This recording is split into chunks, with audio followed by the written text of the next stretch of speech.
welcome back to another episode of the Nonprofit Show. We are thrilled you're here. We have a really interesting conversation today with our guest, Shannon L. Watts, Principal Consultant of Key Fundraising. She's going to be talking to us about creating a culture of philanthropy, not just talking about it, not just kicking around the concept, but are we really doing this? And Shannon, I think you're going to take us to school today. I hope so. I think this is really, really fun. Well, we are thrilled to have you with us, and so that we can learn from you and to really understand, what's going on. Another thing that we love on the nonprofit shows, we have amazing support from Bloomerang, American Nonprofit Academy, Staffing Boutique, Nonprofit Thought Leader, Fundraisers Friday, and Your Part-Time Controller. These are the folks that allow us to have these amazing conversations like we have before us with Shannon. One of the best parts of the nonprofit show are our co-hosts. I'm Julia Patrick, CEO of the American Nonprofit Academy, but more importantly, Wendy F. Adams, superstar, Cultivate for Good. Welcome, my friend. Oh, it's a pleasure. And today is going to be a whole lot of fun. Really good. Wendy, I know this is something that you and I have spoken about on the show, in the green room.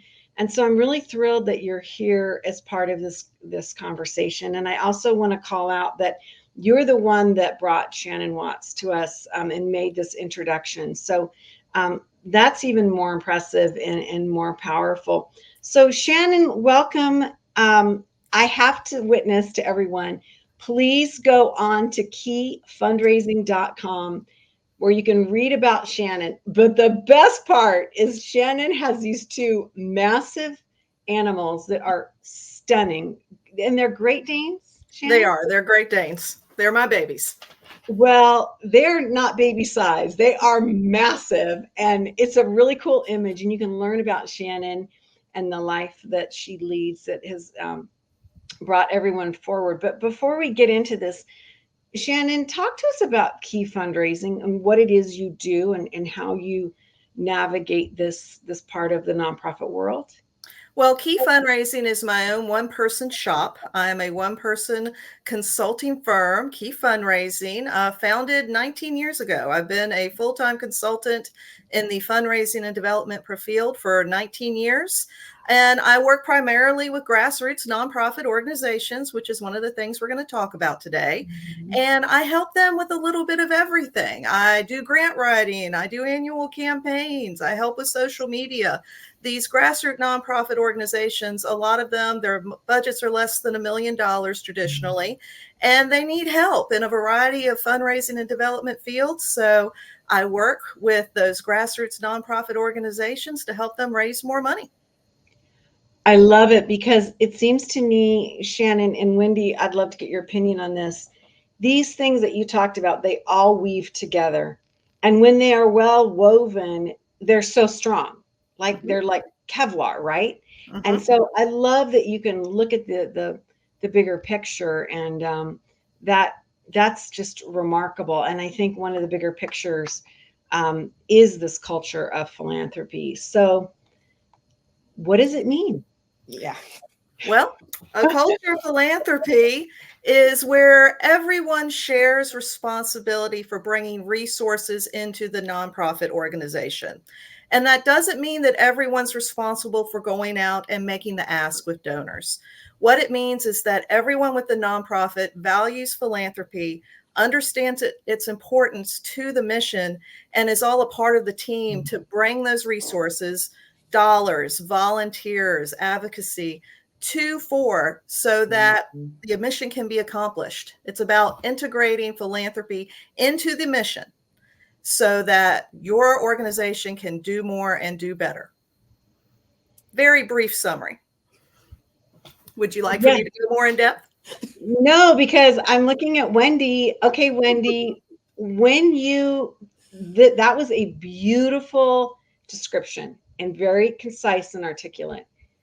How do you see this playing out, Wendy? Do you think that our organizations understand this? Some, not enough. Shannon and I have been doing this work together since 2013? Probably. And it's something we haven't talked about. We didn't have a definition for.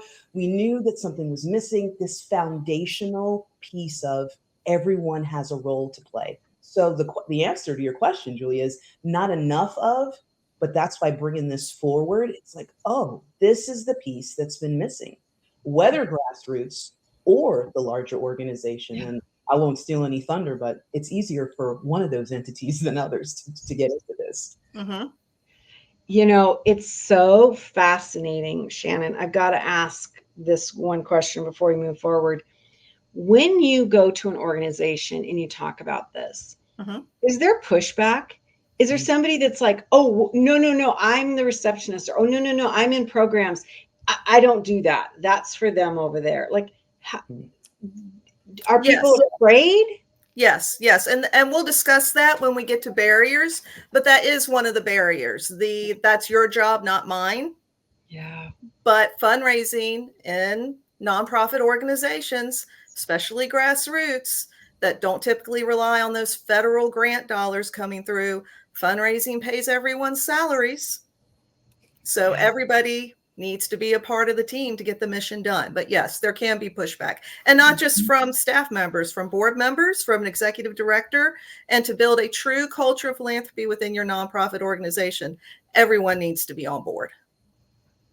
Okay. I love starting with that, Wendy. I really, really do.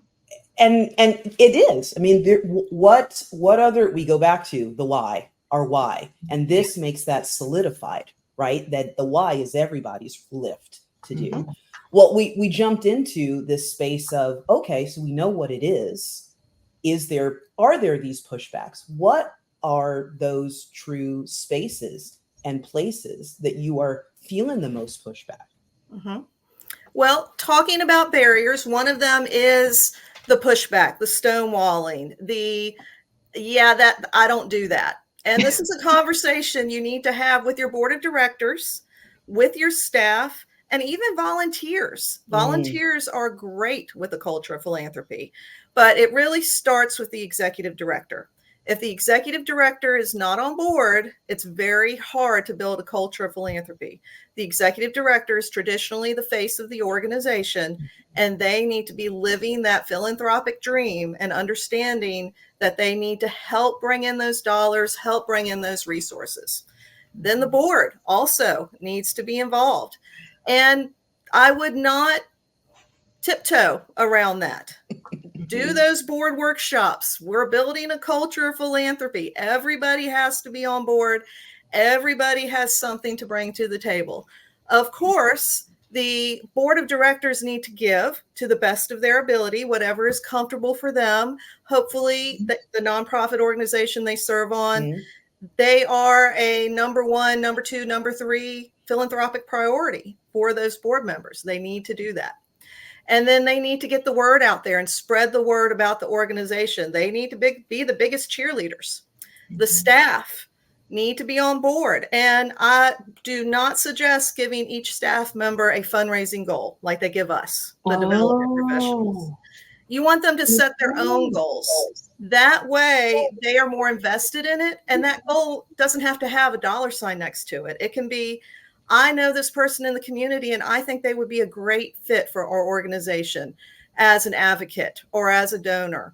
Or I know this great community opportunity where we should have a vendor table or where we should be talking about our mission. And they get more excited as they bring more resources to the table, whether it's dollars or not, they get more excited. But bring them in, talk to them about it. When you're hiring people, explain to them, this is a nonprofit. We have a culture of philanthropy. Everyone is responsible for being a part of that culture, for being a cheerleader for the organization. From the CFO to the receptionist to the janitor, everybody's on board. Wow. I love this for so many reasons, Shannon, and I'm so interested in how using that word culture. This is not a one and done, right? I mean, you're going to have to keep reminding folks, and I want to almost use the word train. Like, how do you keep rowing in that direction and building everyone up? because I loved what you said out the gate. It's not necessarily a metric, but it's connectivity, it's values, it's introductions. So how do we do that? Well, it does take time. That's one of the big barriers. It takes time. And then once you have it, you're not done. You got to keep it and you got to grow it. But the dividends it pays are astronomical. You have a more harmonious staff, better donor relations, increased fundraising.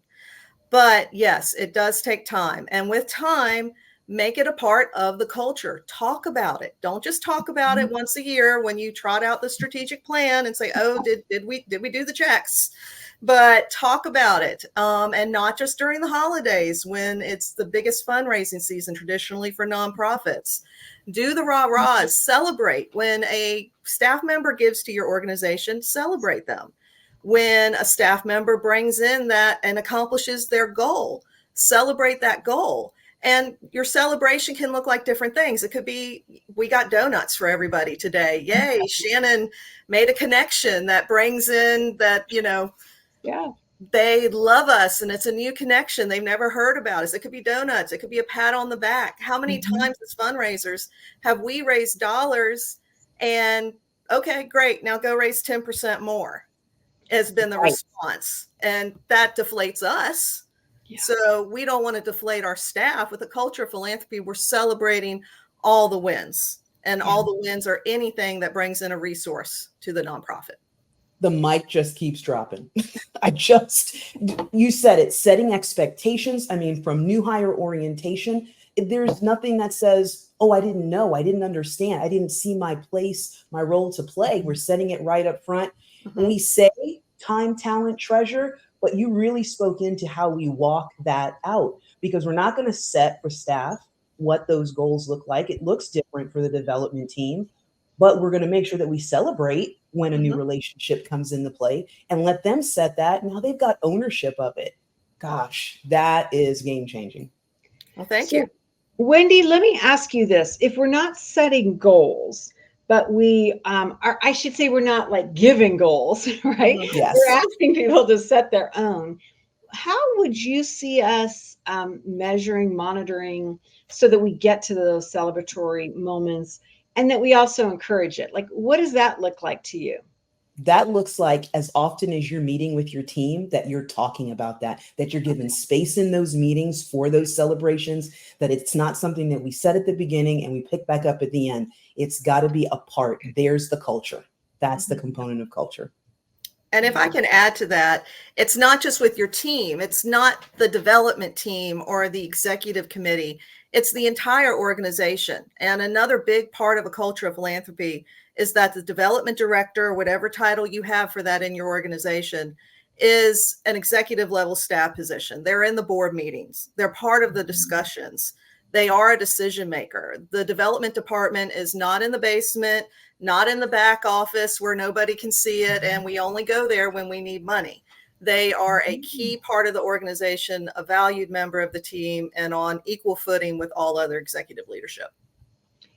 Okay, so now before we go on to our next question, I got to ask you this, Shannon. When you go to work with organizations, how, and I'm just going to use this word, foreign of a concept is this? Like when you go before somebody and you're like, okay, we're going to really dig down deep and create a culture of philanthropy, and this is what it looks like. Sounds great, can do, yay team. But then when you move forward on the actual actions and specifics, what does that look like? I mean, are people like, yeah, I get it, or how do they embrace it? It depends on the person. The person that doesn't want to be involved is going to say, I don't really get it, I don't know about this. They get it. It's about fundraising. It's about bringing in resources of all types to the organization. So yes, if you're in the nonprofit world, you should understand that at this point. But typically it's yay, let's go, this sounds great, and it's full steam ahead, and then people get tired and it takes a while to see the results. This is not going to be a 30-day transformation or a 6-month transformation. It takes years to build a culture of philanthropy successfully.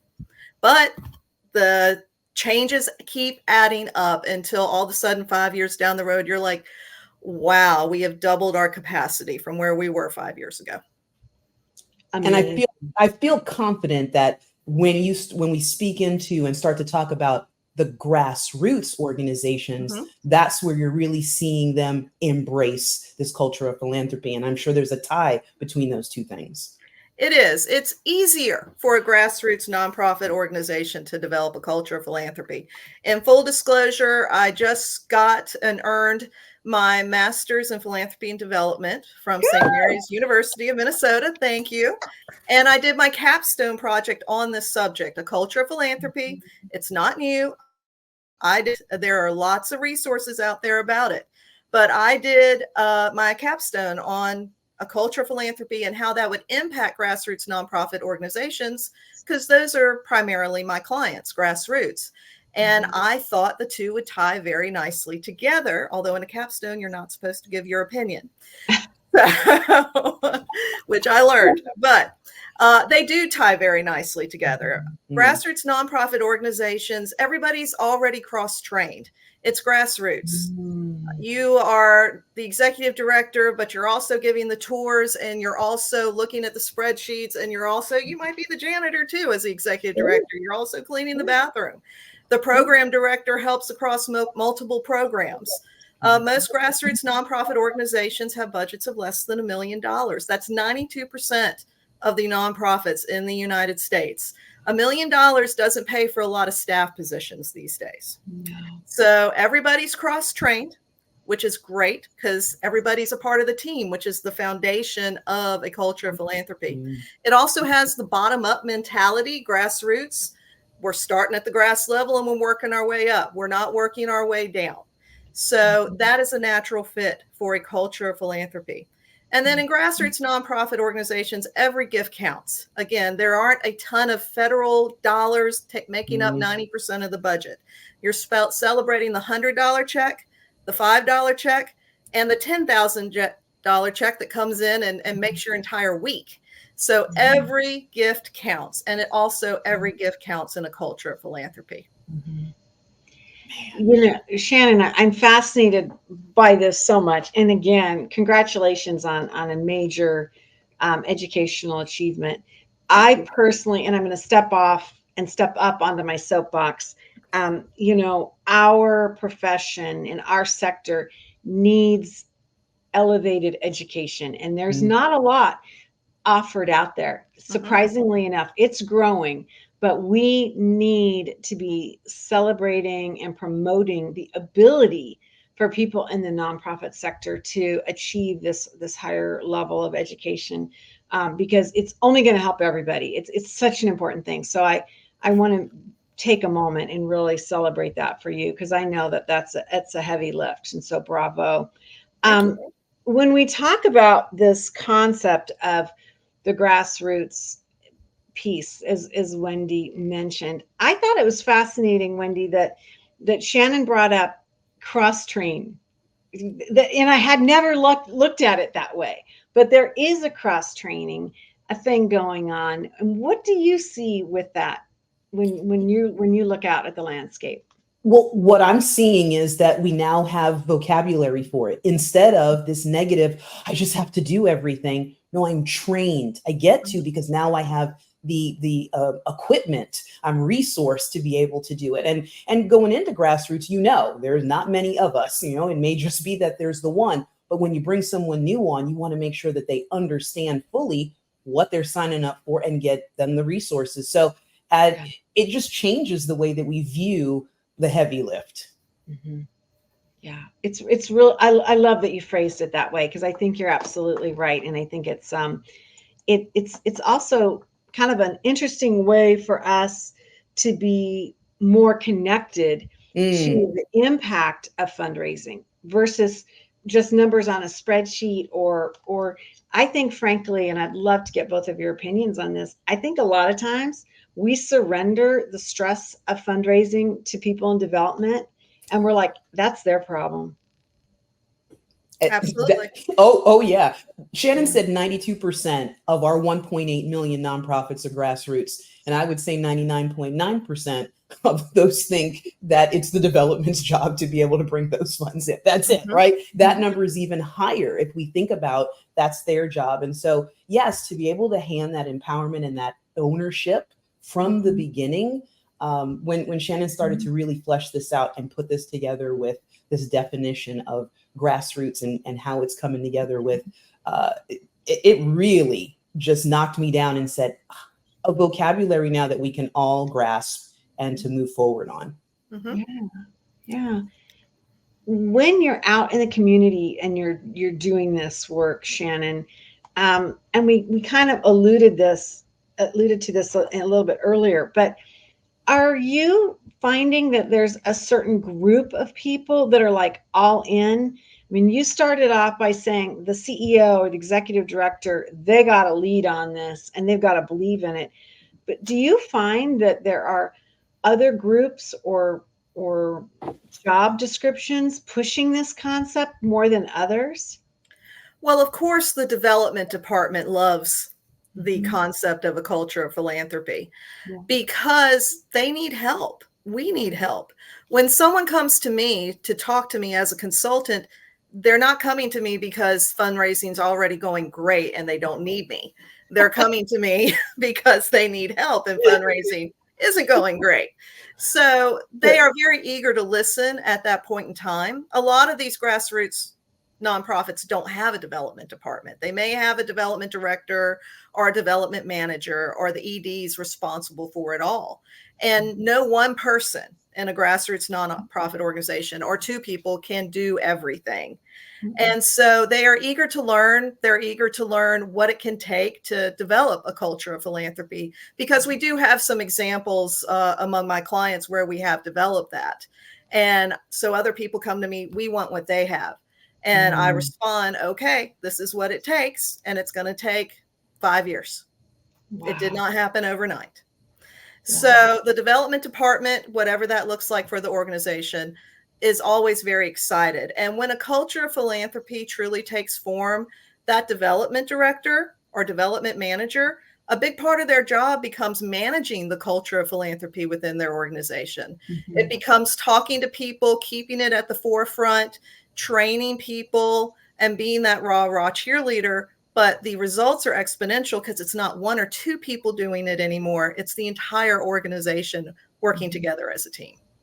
And I've seen that in the operations in a larger organization who's starting to really take hold of this culture of philanthropy because the HR directors are getting excited about it. They don't want to see all that turnover. So when someone knows from the beginning, this is who we are and this is what it means to be a part of this team, and that has changed. So there's a department that we might not think of so readily in this space who is really starting to appreciate that. And I think takes us to that place of how now we can build, but then how do we maintain and grow this? And that's where I have seen that take hold.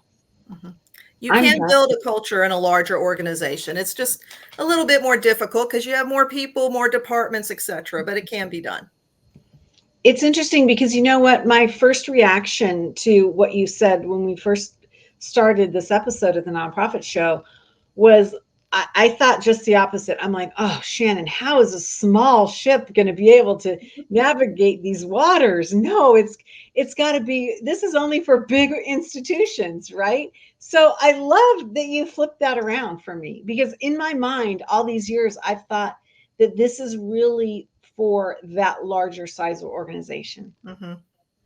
But it's not. Yeah. The younger, the grassroots are a little more palatable with this, and they're looking, they know we've got a lot to learn, or we have to grow from the beginnings. So I think they're just more open to, they're hungry for that, especially if they can get those resources and that education. We've been talking about this on the show now for so long, professional development, right? Yeah. And that's not just in our development departments, but across the board for people in the organization to understand why we're doing what we're doing and how what they do makes that happen. So we don't have much time left. And Shannon, this is such a fascinating conversation for me, because over the trajectory of my career in the community, not as a paid fundraiser, but as a community fundraiser, I've heard this, culture of philanthropy, we need to do this, blah, blah, blah. But how do we pull in those folks? I mean, when our development teams are meeting, our C-suite, our boards, we have those opportunities to chat this up and reapproach it. But how do we take, to Wendy's point, when we're looking at growing this, the folks from facilities management or marketing or programming, or maybe folks that are at a different location on our campus or off campus? How do we pull them back into this? Well, training is key, and it's not just from one resource. There are plenty of resources out there. If you Google culture of philanthropy, you will get a lot of resources. And not just a Google search, but getting someone who's done it to come in and talk. Think about the nonprofits in your area and who does a fabulous job and who seems like they always have it together and who seems like they always have cheerleaders out there talking about them. And ask them if they'd be willing to come talk to your C-suite or your board or your staff. And do they have a culture of philanthropy? Would they be willing to talk about how that transition took place or how they're keeping it? And I find that when you bring in a real life example, and it's not pie in the sky, but nonprofit XYZ in our area has done this, and yay, it's great. When you bring in those real life examples and put them in front of real life people, that's where it makes the difference, and that's where they see the light.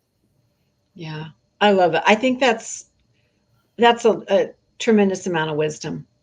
And it takes our definition of collaboration from saying it to doing it. We want to share. We really do. Yeah. Nonprofits are good people. They like working together. Yes. All you have to do is ask. Yeah, I think you're right. And Wendy, I like your approach and your attitude there as well, because sometimes we get so mired in our work and we're just like in our little world that we forget to look out of the window and say, okay, who can we bring in and how can we draw this inspiration and share? Shannon, this has been really great. I have so enjoyed having you on, and really, I want to say, Wendy, like reminding us, but at the same time, giving us some new tools. Does that make sense? Yes. Yeah. Well, thank you. I've enjoyed being here.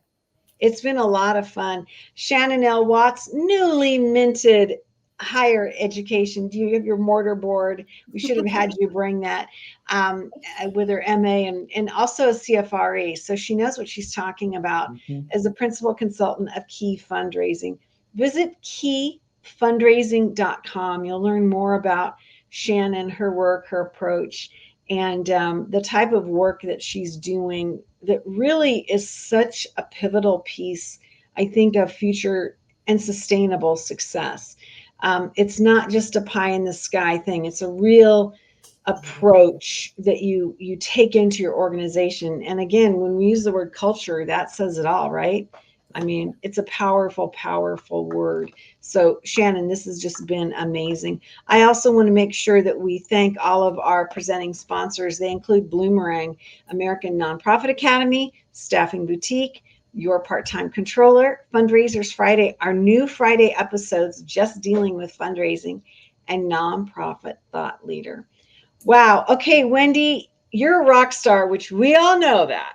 But thank you for making this introduction to Shannon and getting us in this conversation. Today is the start of a new month for so many folks, a new season, a really critical season of giving, and bringing everybody to the table on this is just brilliant. Absolutely. What a great afternoon. Thank you. Yeah, thank you, ladies.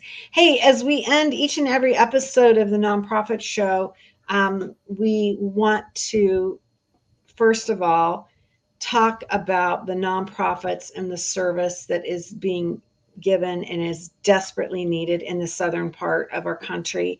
There's been tremendous loss of life. There will be continued, unfortunately, more and more scores of people that have lost not only their lives, but their homes and their businesses, and in some cases, their communities. And our nonprofits are the ones that step up. So I wanted to give a shout out to to those people on the ground, because it's really a frightening and dangerous situation that's still unfolding. So we send our best wishes to all of our nonprofit leaders and staff in that part of our country. And as we end each and every episode, we like to leave with this message. And it goes like this: to stay well so you can do well. Thank you, ladies.